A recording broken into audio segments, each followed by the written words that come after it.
Hello, everyone, and welcome to the program Midday Discourse on Global Television. I am Samuel Odi, and many thanks for tuning in as we, bring you today's edition of the program. On today's edition, we'll be exploring lots of angles. We'll be looking at the leadership of the judicial system, that is the Chief Justice of Nigeria. It's been said that the current Chief Justice of Nigeria tenure would be expiring next week, and then a few names have come up, and a few recommendations has been made for the president, which he would x-ray and then get to pick who will be the appointed, who will get the appointment as the Chief Justice of Nigeria. And away from that, we'll also look at the educational sector, where OPEC have announced that over 30% of its workforce, that's majorly teachers, have some retired and then some left and have not gotten yet replacement for those. And then we'll also be looking at the angles of welfare. And then the labor as well also had a few concerns that they spoke about. And then all of these angles and this segment will be looked into on today's edition of the program. So do stay with us. It's a power-packed and full edition for today. And I have a guest live here in the studio with me who will help us extract all of these angles of these different conversations. So we'll be going on a break, and when we come back, Midday Discourse continues.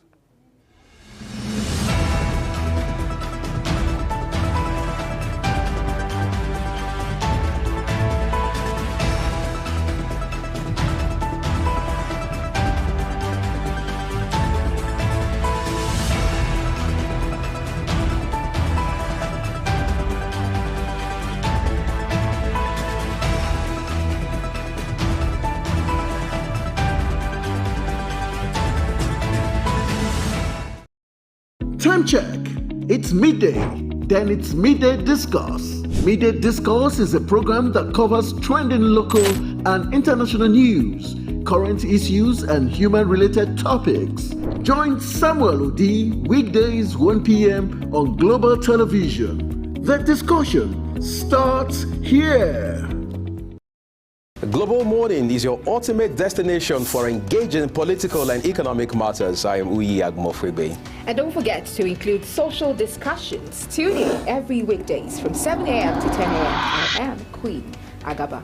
For insightful breakfast ideas, business summaries, sports highlights, international and local news perspective, I am Anthony Momodu. Don't miss the in-depth analysis of current and political issues by the Global Morning team and experts. I am Jumai Manson. Catch Global Morning here on Global Television. Get in on the action. I am Edikan Michael. We are the Global Morning team.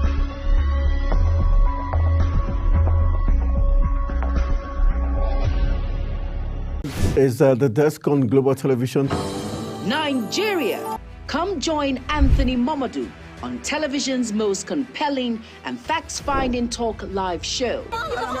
We are the Palestinians. Because that this country gets it right.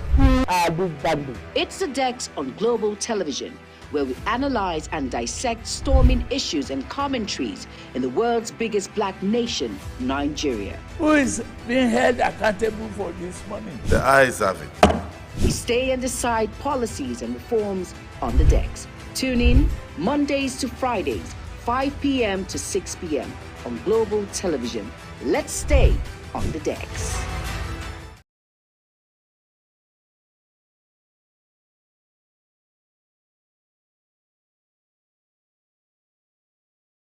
But by your name, you say global. So global is a big coverage. So you are taking a big name, but you are starting from from scratch. So that big name, by the grace of Almighty Allah, you achieve that. You will appreciate your activities, your reportage, and everything you are doing. Do it with the fear of Almighty God. Step by step, you'll be growing very, very globally. Get your things right and then report rightly. And then inshallah, sky will be your limit.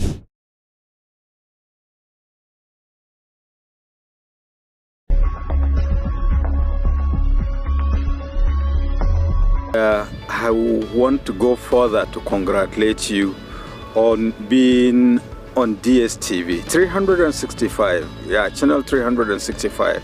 It's an awesome thing. Congratulations, and I will enjoy each and every one to keep on watching Global TV. This is Global TV. For your current affairs, for your current information, ideas, education, entertainment news at the best. Channel 365 on DSTV. You have just come alive into a new phenomenon in the media industry. Keep watching. Stay tuned. Keep watching Global Television on DSTV channel 365 for your news and all national issues and international breaking news. Watch Global TV.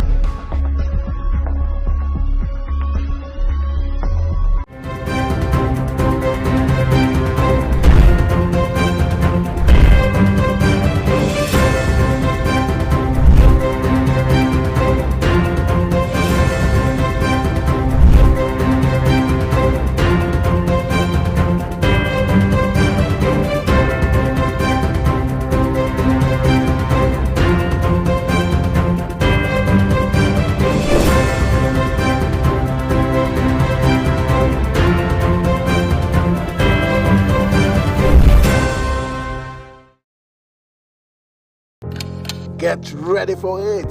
Inside Today brings you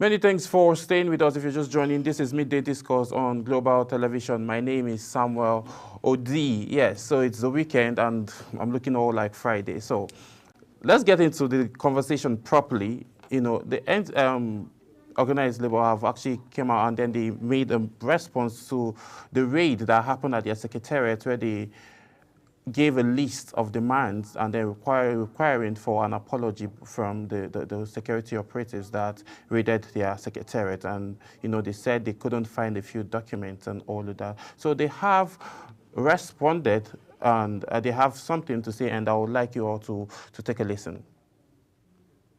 Following the security agent raid on July 7, 2024 on the NLC National Secretariat in Abuja, the NLC spokesperson, Benson Okpa, criticized the government attempt to interfere with the union's internal affairs, including a proposed reduction in the tenure of the trade union leaders.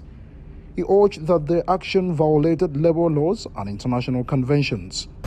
The return of the books, publications, and other items of valuables removed from Congress premises. An immediate apology from the police and federal government to Congress for the invasion and discretion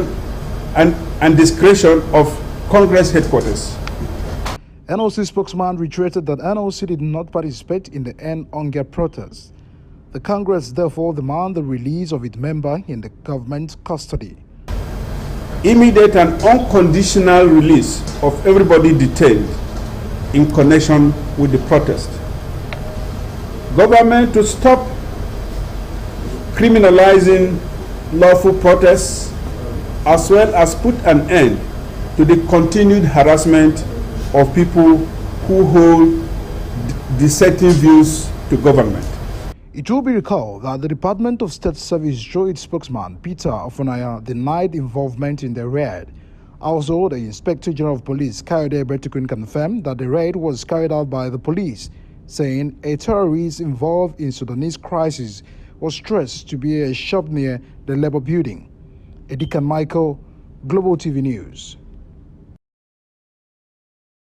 Yes, so you heard they have plight and then they are demanding for an apology from those stated organizations, given the fact that during the protests and aftermath, their secretariat was raided. And I have here with me in the studio Honorable Felix Bamidele, who is seated next to me, and he's going to help us understand everything that happened and then his input about the protest, if it was actually what was set as the demands, if they were actually made, and as well as will be extreme angles of the new Chief Justice of Nigeria, whose name has been given, Kudirat Kekere Ekun, and as well as looking at the angle of the UBEC and then educational sector. Mr. Honorable Bamidele Felix, thank you so much for joining us on this edition of the program. Thank you very much. Good afternoon. Good afternoon, sir. It's always a delight to have you. So, looking at NLC and the raiding, the aftermath of the protest, do you think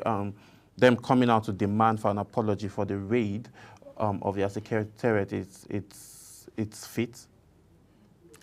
Yeah, thank you very much, and good afternoon to everybody watching at home.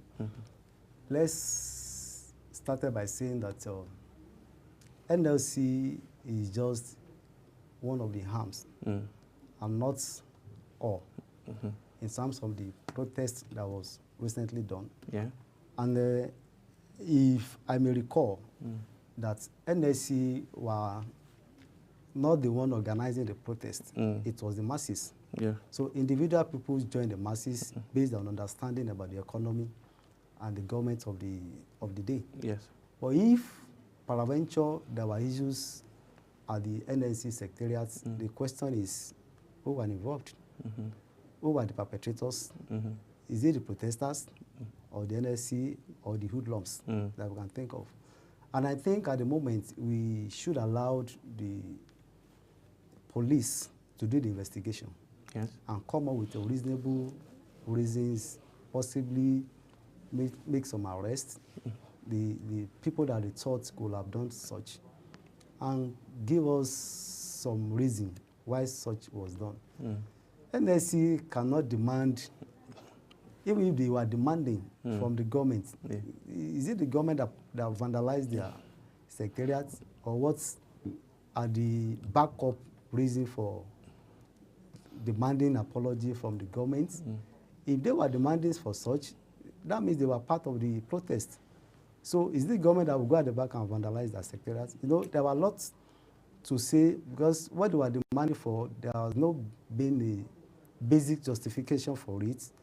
Possibly they have seen government agents who were part of the vandalization that they can hold on to and say, oh, okay, who sent you all these things? But it's a general thing that occurred during the protest. And not only in Abuja secretariat, it happens across the states. Yes. Most sensitive states also have similar experiences. And I think it is the duty of the police to look at those areas and give Nigerians a feedback on what they have discovered regarding such. Look at the issue in Kano State. For NCC secretariat to also be vandalized and looted. Some people did that.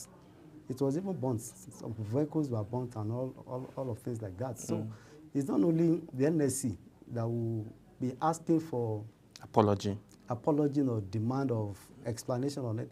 Everywhere that such happened, they have the right to ask. But first, who did the protest? Is it the government? It is the masses thinking that they were challenging the government of the day. They were asking for few things that they think it should be in places. And these are some of the areas that we also need to look at. If NSL are saying they are looking for apology, from who? On what basis? Is it the government that destroyed the property? Do they have any facts to back it up? So they should come up with some other information that will be of help. Okay. If not, they should allow the police to do the investigation and come up with whatever they are finding is, and give it to the Nigerians. Looking at the just concluded protest, do you think like the main cause and the questions and the demands that were made were actually met? The main cause for the protest was made. Looking at how we saw how it all went. Well, let me say that it is too early to judge whether the protest was a success, because the masses went out with the intention to communicate their request to the government. But along the way, a lot of things happens. in some few states. But on the side of the government, yes. they have not responded, so that nobody can say it was a success. It's only when their request is being met, possibly by bringing down the cost of food items, possibly bringing down the cost of petrol and all that, then we can now say, okay, we achieved something. But as of today, the government only promised that they will also look into those areas, which we have not seen any reaction as touching that. They still base their promises on time facts that at some point possibly it will not. So it was just the communication from the side of the masses, and there has also been a counter reaction from the side of the government, which actually we have not really said it was a success. So let's wait for a little bit more time. If it's going to be or not, then we will know. We cannot take it. We can now be sure that this was a success and this wasn't a success. So okay. we are still waiting.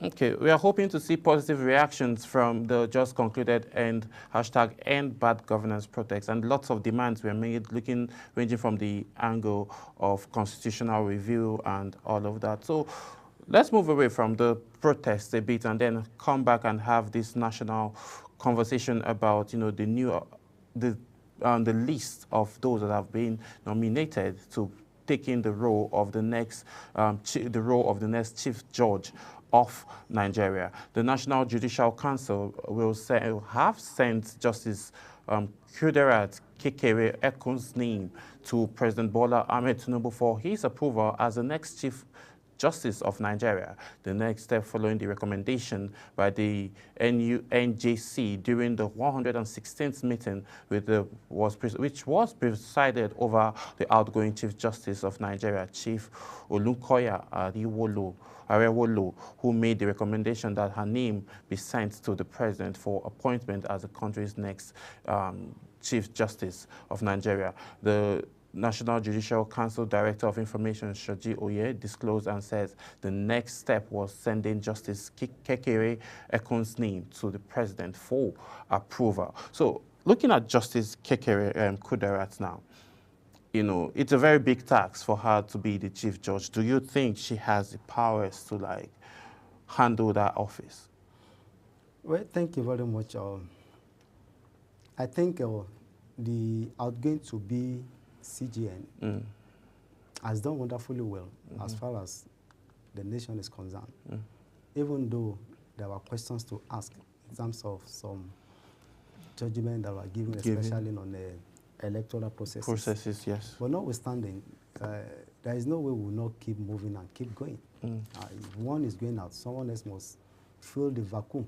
But we're looking at the profile of Kekere, among others. I think she has the weight of experience to handle that office, because she started a career from the magistrate courts to high courts to court of appeal, then later now possibly she's presently at the Supreme Court and possibly might be the Chief Justice for the nation. I think going by the profile and the weight of experience, she should be able to handle that position, but she must have it at the back of her mind that judiciaries are not to answer to the government alone. They are the last hope of the masses. Yes. So they should have the fear of God in whatever things they are doing, because once we can lose hope in judicial, then the nation might possibly go astray.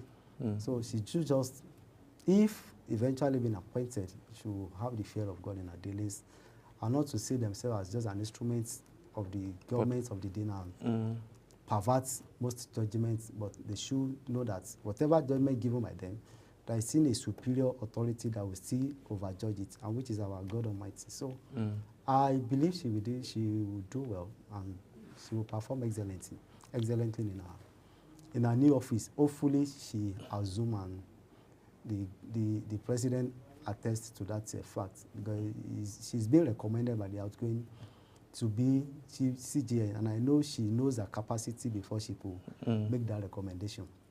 Not only by going through that profile, but by knowing who she is. And we believe that she will do well. Okay, you know, looking at that, looking at her career, she started off her career in 1981 and to 1985 as a counsel in the Lagos State Ministry of Justice. So, looking at this now, you know, integrity now plays a massive role when it comes to the judicial system, and like you rightly mentioned, the judicial system is the last hope of the masses. And then, okay, how can she now demonstrate her judicial independence and integrity, you know, if she does, you know, assume office, looking at the current government in possession? Thank you very much. I think whatever happens now will not be the first time in ever she has been a justice or a judge over the time. And I think she must have learned over the years what should be done and what should not be done. I think by her to rise to the level of being a justice or a judge at the Supreme Court, I think she has gone beyond educational level. There are other factors that we need to look at: the moral standard, the integrity, which everything has accumulated for her to have been able to stand out, which we believe that she will also keep up while maintaining that office. And, you know, basically speaking, women are very strict in some areas.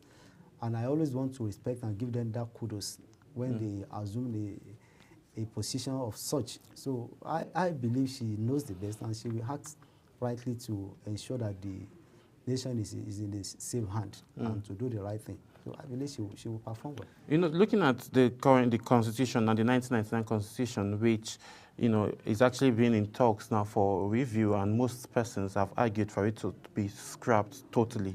You know, one of the demands that were made during the #End Bad Governance protest was for a total reform of the judicial system, and again, for the judicial system to be independent. Do you think if she, you know, becomes the Chief Justice, she would be able to push for all of this, for the judicial system to be independent? Thank you very much. Pushing for constitutional review is not one arm of government to be done. Yes, you know, the Patriots visited the president a few years. I understand that if the president has the will that he wants it to be done, I believe he knows how to talk to the legislative arms of government that it could be passed, and the judiciary are also ready to also make some amendments.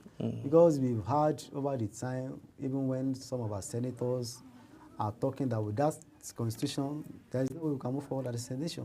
So I think it's even overdue for us to have a constitution that brings us together and that will still channel our paths onto progress or a better development. So if by the President, Bola Ahmed Tinubu, is saying that the constitution should be reviewed, I think I'll agree with him. And I think the CGNS will also align ourselves with that vision and make it work for the betterment of the nation. So I think that should be the best thing to do. Okay, we'll be going on a quick break, and then when we return back, Midday Discourse continues as we get into our next talking point, which is over 30% of universal basic education teaching department staffs have resigned, and some actually retired in the past 3 years. So we are going to look at the effects and the implications of this when we return. Please still stay with us.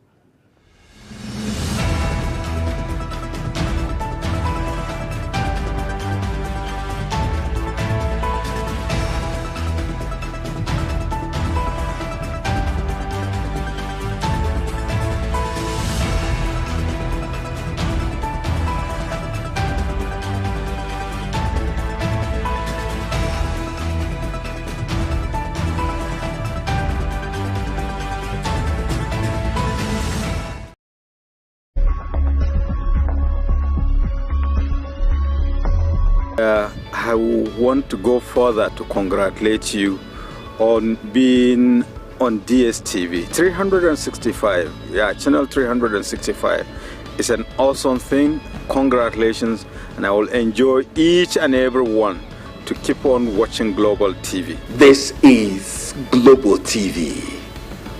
For your current affairs, for your current information, ideas, education, entertainment news at the best. Channel 365 on DSTV. You have just come alive into a new phenomenon in the media industry. Keep watching. Stay tuned. Keep watching Global Television on DSTV channel 365 for your news and all national issues and international breaking news. Watch Global TV.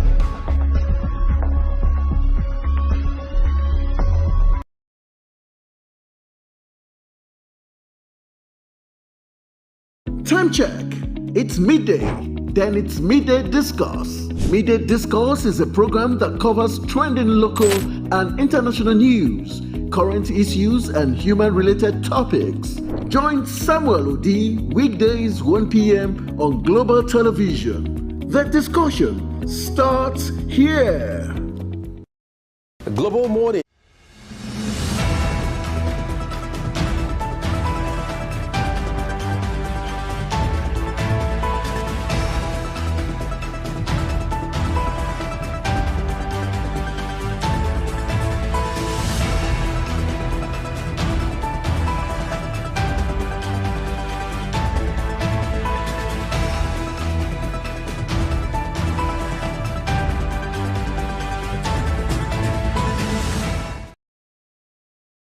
Many thanks for staying with us. The Executive Secretary, Universal Basic Education Commission, Hamid Boboye, has disclosed that over 30% of the Nigerian teaching workforce left the service within the past 3 years. Boboye made this known during a 6-day training workshop organized by the Kano State Universal Education Board in collaboration with UBEC for 30 schools support officers on SMASE and Jolly Phonics in Kano State. Boboye, who described the situation as frightening, said some teachers retired while others left the service searching for greener pastures without being replaced. He also emphasized the need for welfare for teachers whom he said are critical to the development of the future leaders and the country as a whole. So this is actually a very, very sad comment and a frightening, very, very frightening situation, given the fact that over 30% of the teaching workforce of the Universal Basic Education, some retired and then some, left for greener pastures. So the thing that strikes me then is greener pastures. Mr. Honorable Bamidele, what is your reaction to this for the last 3 years? 30% of the workforce of the teaching force of the Universal Basic Education, left service and are yet to be replaced. What does it tell about the future of Nigerian school? Well, this is a very sad news. And for every nation that wants to prosper, or that wants to be prosperous in the future, I think education should be one of their priority among the agenda. And if by now the UBEC is coming out to say that the 30% of the workforce has gone out, or possibly they have bowed out for one reason or the other, I think it is the duty of the same UBEC to make that recommendation to the appropriate quarters for effective replacements as soon as possible. Not for Nigerians to know, but for them to take proactive measures so that we can actually salvage our decades education already, so that we'll have a better hope of our children coming that may want to replace us later in the future. So it's a very big thing that the government of the day needs to look into it as soon as possible and ensure that our education is in a safe hand. Not to leave, especially the basic one. The basic ones, we have to groom them as much as possible. And if you look at the education sector, you can see that most of it is now getting privatized because the masses are losing hope that the government is not being serious for the way they are handling the education sector. So I think the government should wake up and do the needful and still reassure the masses that they are in charge of the education system. So it's not a welcome news to hear that 30% has gone out of the workforce. What is left? If you have 30% gone. We have 30% gone already, so what is left? Even the 100% is not even enough in the beginning to handle the education sector. Now we are having a shortage of 30%. So the government should wake up to that task and do the needful and do what is just normal and the right thing to be done at the right time so that the education will not gotten too bad like we are seeing today, from basic to university or whatever. Let the government rise up to the task and do the needful. Yeah, let's look at the angle of welfare, because it's been argued that teachers are supposed to earn more than every other person, even the president, but the reverse has been the case. Do you think the teaching sector and then schools now, that I'm talking about basically our primary and secondary school, government schools to be specific, do you think people are walking away from this force or from this line of work because they are being underappreciated? Yes, I agree with their opinion, because if I remember back in those days, if a teacher wanted to rent a house, you hardly find one. Because they knew they were not, they were like the least among the workforce in the society. But when the increments in new salaries started coming up, that some states are also keen into that vision, then it comes a little bit up. But notwithstanding, the welfare of the teachers are not that good, to the best of my knowledge. And I think government should also give them this teacher skill that will probably managing their welfare. Like the nurses have it, the doctors have it. Then the teacher also should be in that cadre by giving them that teacher skill, so that will help them to commemorate their efforts or their input in the education sector. And it will just be an encouraging for those coming behind that teaching is also one of the best professions that they can also venture into. Because you hardly see any of the youth now that wants to go into the college or university of education and just for the purpose that they want to come and teach at the end of the day. If not for that, there is no much lack of job opportunity. Who wants to be a teacher? Even when you are being taught by someone, who wants to be a teacher? But the government should just do something to encourage them, like the way they did to doctors and nurses and some other professions, the accountants and all that. They should just rise up and do something to also see why people should also see as a valued profession that they can also be and prosper later in life. So what's the point of going to school?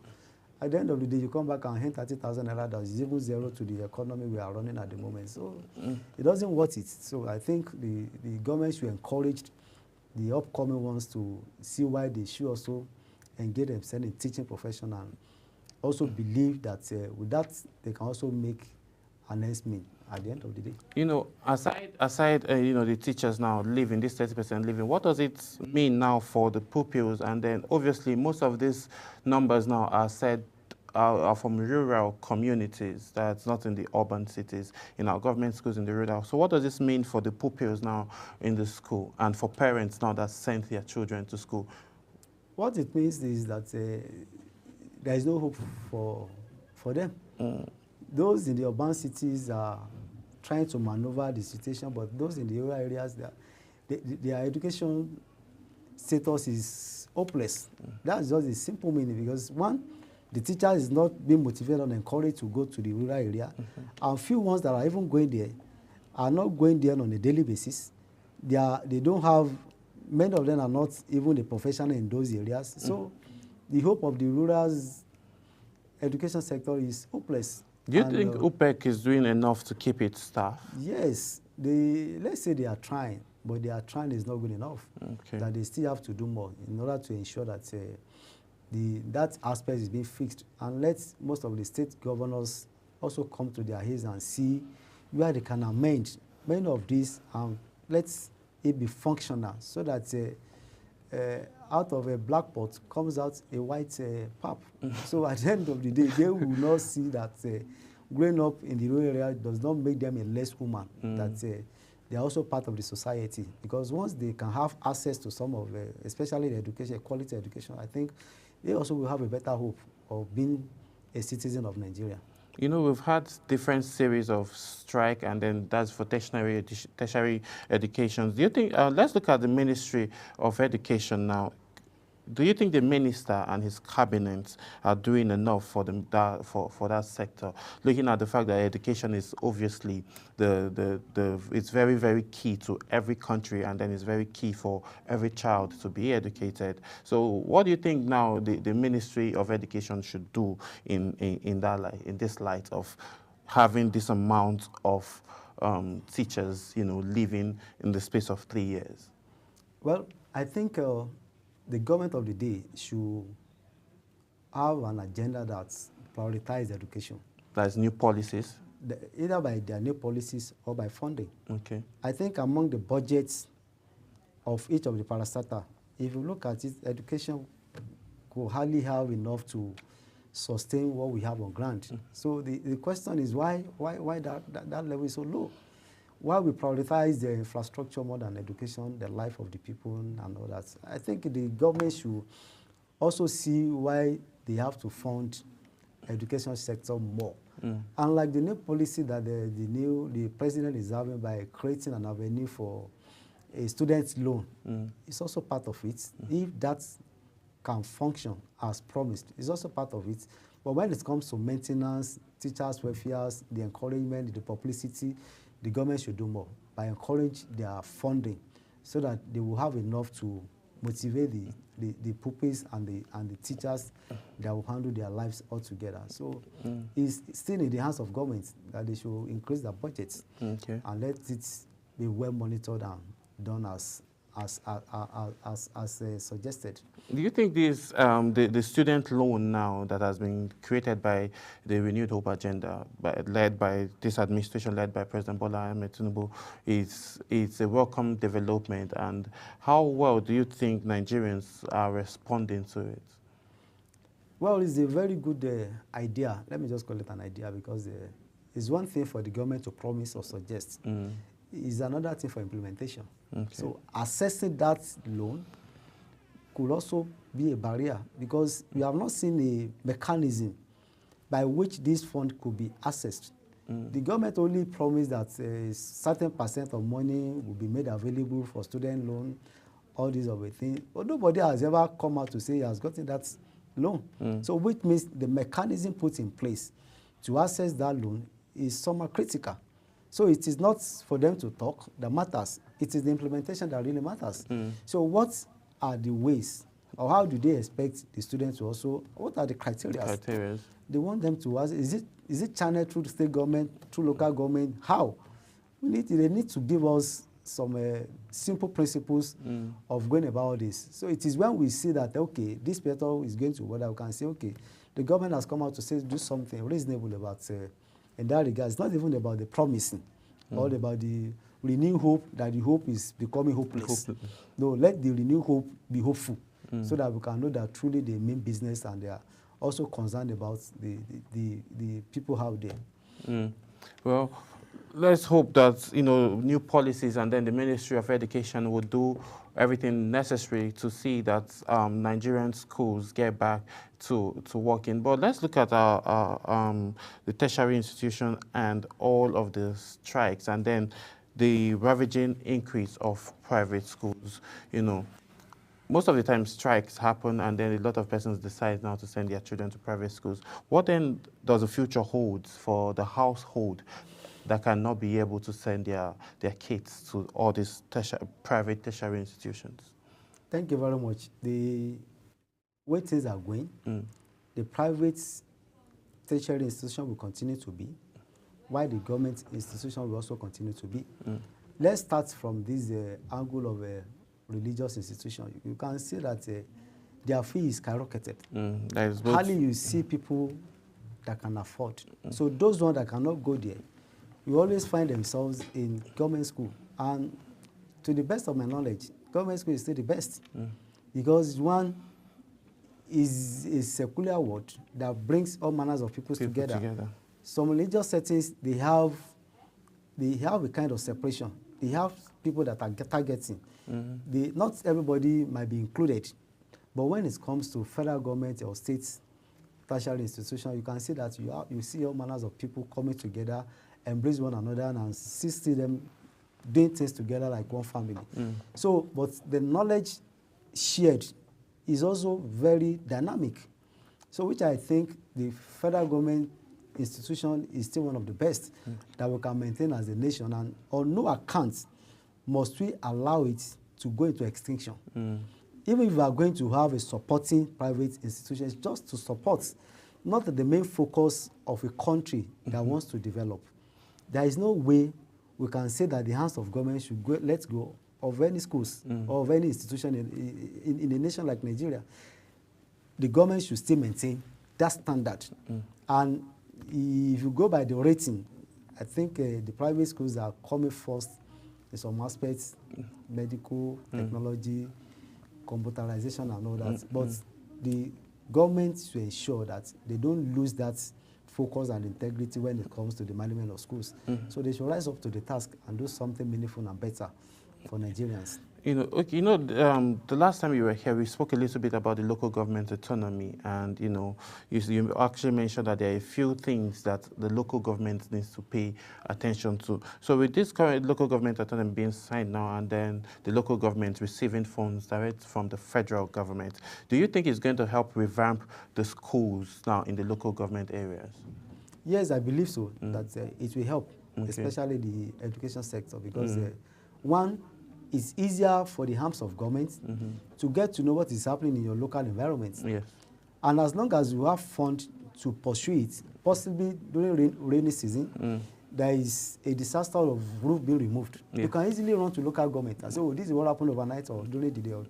They can easily come in and do something by salvaging that aspect of education that was being damaged with immediate effect. But you discover that most of these things are not even done over the years. And a little hopening degenerates to a very big one. And before you know it, the classrooms are becoming dilapidated and all manner of things are getting to happen in that area. So if we have local government autonomy, it will help greatly to manage education sector. They will also have a contribution. And before now, the primary schools are under the local government. It was when they don't allow them to function that they now move them under the state. That the state is now spreading it across. But now, if they can return them back to under local government, let them take care of their welfare, let them take care of the schools, the environment, and all that. It will help, and it will be an encouragement to people around that place to see that, okay, the schools are not functioning. Many people can even withdraw their children from the private school and take them to public school. It's only because when we think that there is no hope in the public school that people are not thinking otherwise to say, okay, let's one SS3 student go and manage and be reading A for apple, B for ball for the students at the private school, which is the common thing that they all go through. But we have professionals in the government schools that can do that, but it has to be done well. Okay, what do you think? That would be an encouragement to the people. Yeah, what do you think now as we begin to wrap up the program? What do you think the Ministry of Education now and UBEC, that's Universal Basic Education, what do you think do you think they need to do together to salvage this situation? Because we can't have this. If we're having 30%, leaving the workforce in 3 years, what then happens for the next 3 years? Are we going to lose another 30%? So how well do you think the Ministry of Education now needs to step in and then salvage this moment as we wrap up? Thank you very much. You see, UBEC is just an agency set up by federal government to monitor the programs of government for the schools. If they have been saddled with that responsibility, I think they should come out with the facts and figures. Present it to the Minister of Education.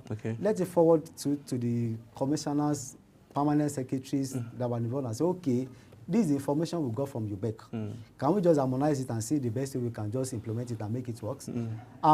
With that, I think there must be a very strong collaboration between the two of them so that they can actually, because they are the one in field, they are the one moving around, they are the ones seeing the problems, they are the one that make the recommendation. And let the ministry also work as soon as possible on it and make those areas perfect. So with that, there won't be any lapses in between education of the UBEC and the Ministry of Education. So everything will just work together. How's the leadership going on in Osun State? Fantastic. Fantastic. You see, we are so lucky to have the kind of leadership we have in Osun State at the moment. As in time past, Osun State has been like a desert area where nothing happens. But today, we are thanking God that we have a governor who is people's governor and who is doing so much without borrowing. And within 1 year, it has done a lot. People are happy that we have somebody like him as a governor and managing workers' welfare, infrastructure, running to 150 billion at the same time. Every local government is experiencing one thing or the other. So I think we are proud of him, and we are also thanking him for being a generous man, managing the resources of Osun State very well, very prudent. I think Osun State is lucky to have somebody like him. And now I wish other governors can emulate His Excellency Ademola Adeleke's style of government, of governance, so that it will just better off every aspect of the people. And even before the federal government proposed autonomy, he has even announced local government election. So it just met him on the way, which very soon now it will be done. So we are lucky to have him right now. Yes. And I just wish him well that he do well, he do the first time, he do the second time. And the government will still continue. For the next, this is a scorecard now that you're giving for the first 1 year. So how do you think he's going to do? And you made mention of 150 million infrastructural project. That is, has that project commenced? Oh, the project has commenced. Immediately he assumed the office. Okay. You see, governance is administration. Yes. It's not something you bring from heaven. It's something you sit down on the table, look at the problem, and what is the solution? And where there is way, there has always be a way. You look at the problem we have, you look at the solution, you look at the resources coming in, and you make a channel. How do we do this? And he did it, and with immediate effect, the work started. And I know of my constituency now, about 50 billion project is going on, which is dualization of the road. Just one arm. So it's, even in the state capital, so many bridges are being constructed as we speak, and across the state like that. So if this 1 year can be like this, I can't just imagine what the state will be in another 4 years. Or possibly in the second term, because I pray we won the second time. I cannot imagine the level of the development we have. And sincerely speaking, is making use of the local contractors, which also boosts the economy of the states. So he has done fantastically well, and he's doing fantastically well. And I believe he will do more. And with the rates and the level he's going, I'm sure no one will be like him before. And we hardly find somebody like him after. Even though it's only God that cannot be found, but I think he's setting a very good pace for others leaders that are coming to also emulate and do something better for the state. So kudos to him. Okay. Honorable Bamidele Felix, thank you so much for joining us on today's edition of the program. Thank you very much. And then that's how much time will permit us to take on today's edition of Midday Discourse. Yes, for Universal Basic Education and the Ministry of Education, and as well as the judicial leadership for the Chief Justice of Nigeria. All of these appropriate bodies should please look into it and then make sure we get someone who would uphold the law, because that is what Nigerians count on. And for Universal Basic Education, liaise with the Ministry of Education so we could salvage situations in our schools. So because education is actually key to the betterment of Nigeria and the world at large. My name is Samuel Odi. On that note, we'll be drawing the curtain of today's edition of the program. I'll see you again. Bye for now.